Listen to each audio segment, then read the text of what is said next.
তারপর আসসালামু আলাইকুম। তো যে প্রসঙ্গে ছিলাম ভাই, প্রসঙ্গটা শেষ হয় নাই।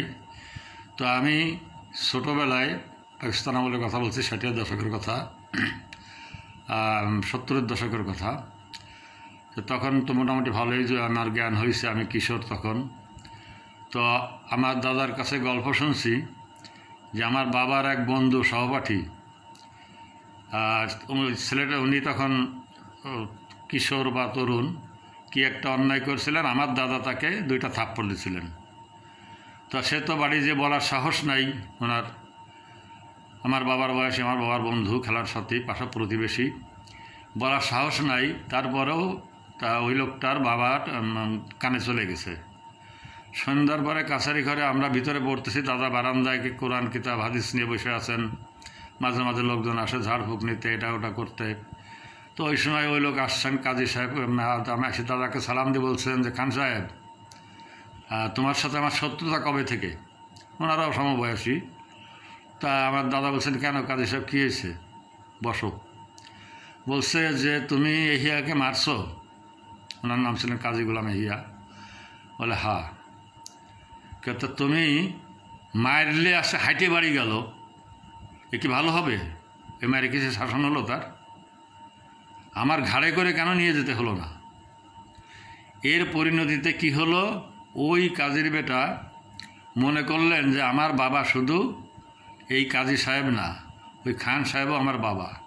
এইরকম পাড়ার প্রতিটা মুরব্বী, প্রত্যেকটা সন্তানের মুরব্বী, প্রত্যেকটা পিতা, প্রত্যেকটা মহল্লার প্রত্যেকটা সন্তানের পিতা, তাদের সেইভাবে শিক্ষা দেওয়া হতো, সেইভাবে তারা মানতেন, সেইভাবে তারা চলতেন। সেই সংস্কৃতি আমরা কিছুটা পাইছি। আমরা এখনও আমাদের থেকে, যদিও নিজেরা শারীরিকভাবে অনেক ত্রুটি আছে, এরপরও দেখা যাচ্ছে আমার থেকে অযোগ্য একজন পুরুষ বা মহিলা বা একজন রোগী, তাকে আমরা বাসেও সিট ছেড়ে দিই। কিন্তু বর্তমান প্রজন্ম দিচ্ছে না। কেন দিচ্ছে না?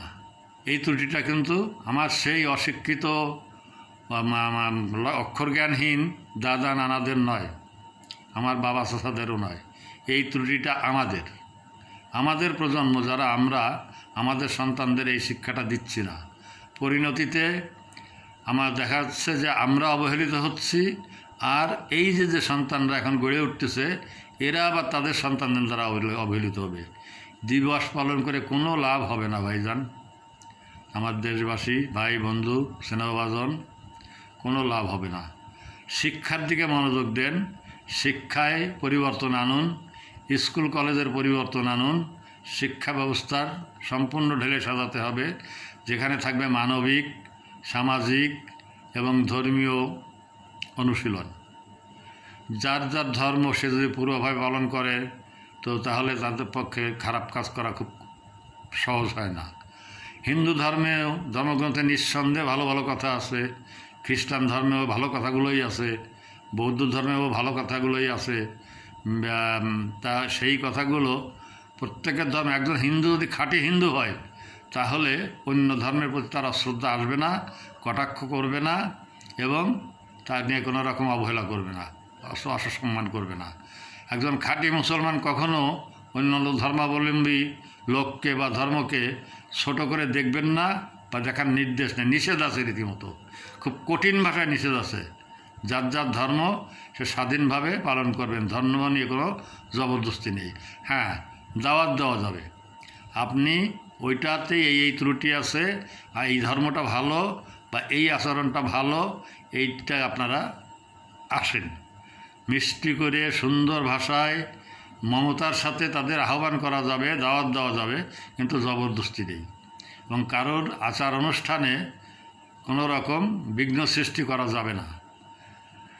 তো এত ভালো ভালো কথাগুলো আছে ধর্মগ্রন্থে, তা আমরা সেই ধর্ম যখন ছেড়ে দিছি, তখন থেকে দুনিয়ায় এত কিছু সমস্যা দেখা যাচ্ছে।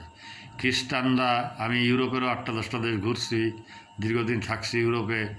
খ্রিস্টানরা আগে নিয়মিত অন্তত রবিবারে গির্জায় যেতেন, এখন অধিকাংশই যান না। তার কারণ তারা কোনো ধর্মই পালন করেন না, নামে খ্রিস্টান। যাতে যেমন আমাদের ভিতরে আছে প্রচুর, নামে মুসলমানের ঘরে জন্ম, মুসলমান নাম, মুসলমান, মসজিদের ধারে কাছেও যায় না অনেকে।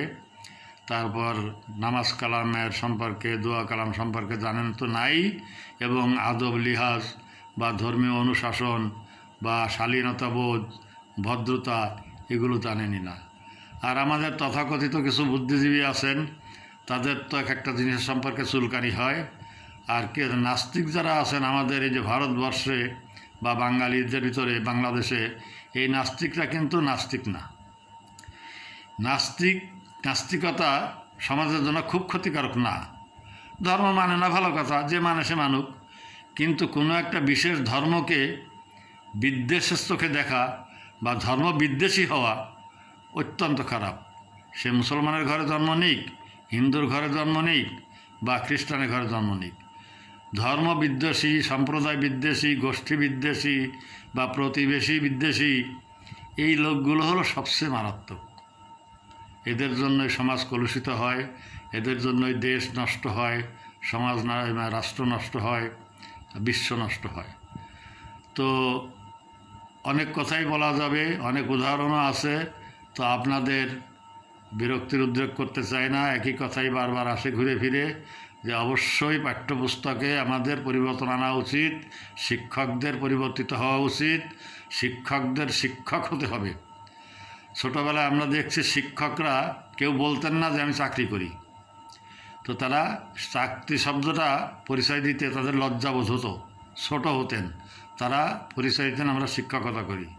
তো একজন শিক্ষকের আপাদমস্তক শিক্ষক হওয়া উচিত, চলনে বলনে, কথায় বা কাজে কর্মে সব সময়। উনি শুধু স্কুলের বা বিদ্যালয়ের শিক্ষক না, উনি একেবারে পুরা সমাজের জীবনেই যদি শিক্ষক। আমার কাছে খুব ভালো লাগছিল, একটা যুবক ছেলে, একটা কলেজের প্রভাষক, চেহারা স্রোত ভালো খারাপ না, তা আমাকে একদিন বলছেন যে মিয়া ভাই, এমনই একটা পেশায় ঢুকলাম যে একটু স্বাধীনভাবে পোশাক পরব বা বিভিন্ন রকম একটু শখের পোশাক পরব জামানার সাথে মিলে, তা পারি না। তার কারণ ছাত্রছাত্রীদের সামনে সম্মানের হানি হতে পারে বা আমার ভাবমূর্তি নষ্ট হতে পারে। তো তাকে আমি বললাম যে তোমার চিন্তাধারা অত্যন্ত পজিটিভ ভাই, কিন্তু কয়জন শিক্ষক আছে এরকম বলেন? আপনি দেখেন, এই যে এইবারই দেখছি বিপ্লবের পরে অল্প বয়সের স্কুলের ছাত্রছাত্রীরা জোর করে সিগনেচার নিচ্ছেন শিক্ষককে পদত্যাগ করার জন্য। আবার এটাও দেখছি এক শিক্ষক নিজে পদত্যাগ করবেন, ছেলেমেয়েরা তার পা ধরে বসে রয়েছেন যে স্যার আপনি যাবেন না, আপনি যাবেন না, কান্নাকাটি করতেছে, রীতিমতো কান্নাকাটি করছে চিৎকার করে, আপনি যাবেন না, আপনাকে আমরা ছাড়ব না। তাহলে শিক্ষকের ভিতরেও পার্থক্য আছে। এই শিক্ষকদের পরিবর্তিত হতে হবে, তাদের সেইভাবে ট্রেনিং দিতে হবে, তারা যেন কোনো অবস্থাতে শিক্ষক সুলভ আচরণ থেকে বাইরে না যায়, আর শিক্ষক যেন বিদ্যা ব্যবসায়ী না হয়ে যায়। প্রতিটা কাজেই মানুষের এখন স্বার্থবাদী হয়ে গেছেন, বৃত্তের পিছনে ছোটেন, বৈধ অবৈধ কোনো বাছ বিচার নাই। তো এত দিবস পালন করে কোনো লাভ নাই ভাই। নিজেরা একটু ভদ্র হন, ভালো হন, সন্তানদের সেই পথে শিখান, ভালো হওয়ার শিক্ষা দেন, তাদের মানবিক করেন, মা বোনদের ইজ্জত করতে শিখান পরিবার থেকেই। আমাদের পরিবারে দেখছি মায়েরাই বেশি খারাপ। তার কারণ একটা পরিবারে একটা ছেলে একটা মেয়ে, ছেলেটাকে অযথা প্রশ্রয় দিয়ে তারা ডাকাত তৈরি করে, আর মেয়েটাকে বিনা কারণে চেপে চেপে তাকে দাসীবান্দিতে পরিণত করার চেষ্টা করে। কেন? এটা তো একেবারে অন্যায় কাজ।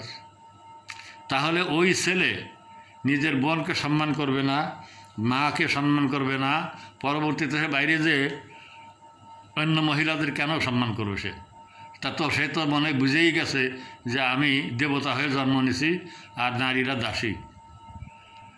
তো আপনারা নারী দিবস, মাদার দিবস, বাবা দিবস, মা দিবস বা প্রবীণ দিবস এগুলো পালন না করে আপনারা শিক্ষা কার্যক্রমের দিকে মন দেন, স্কুল কলেজের দিকে মন দেন, ধর্মীয় কাজের দিকে মন দেন, তাহলে দেখবেন যে অটোমেটিক সব ঠিক হয়ে গেছে।